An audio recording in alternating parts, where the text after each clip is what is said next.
Hi guys. Let's first talk about the scope of a variable. The scope of a variable means where can the program see it? Okay, where can the compiler see a variable? So if you look here at this piece of code, we have a variable called LM34 temperature sensor pin, and it's assigned the value A4. This is a global variable because it's declared outside of all functions and all procedures. In other words, it's outside a loop, it's outside a setup, and it's outside of any function that I may have created. That means every function and every procedure can actually see that and use it. Now, this is a weird one because it's constant. Constant means it can't be changed.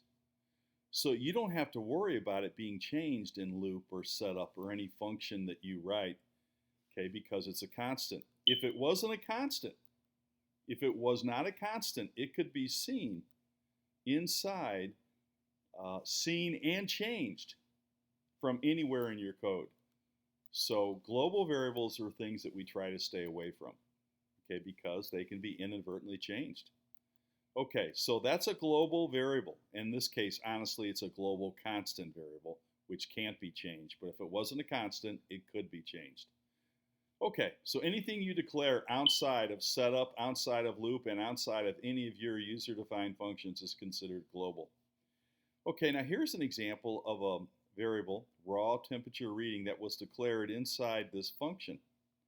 You can only see raw temperature reading. You can only see it, okay, within this function. You cannot see it anywhere else.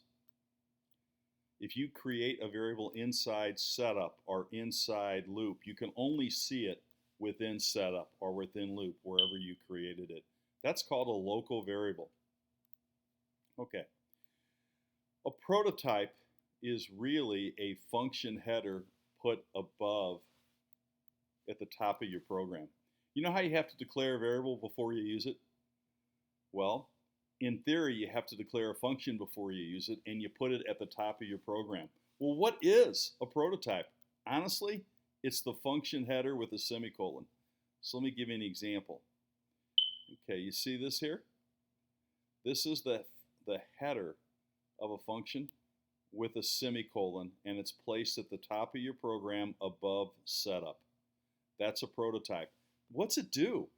Honestly, it just tells the compiler that you have this function that you're going to use, assuming you've written this function below main or below at the bottom of your code, below setup and below loop. The entire body of this is down below setup and below loop. This just tells the compiler that you have it.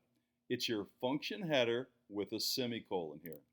Now, Arduino does this for you. You really don't have to do this in Arduino. It does it for you. But in real programming, you have to put your prototype above at the top of the program before you use it. And finally, today what we're going to do is take these 3 lines of code that are in your loop, and we're going to create a function. We're going to create a function, and we're going to call it from the loop. And here is the function we're going to create. We're going to actually pass it a value here. This is what the function will do. And the call of that from the loop, this will become the call. Okay, I hope that helps.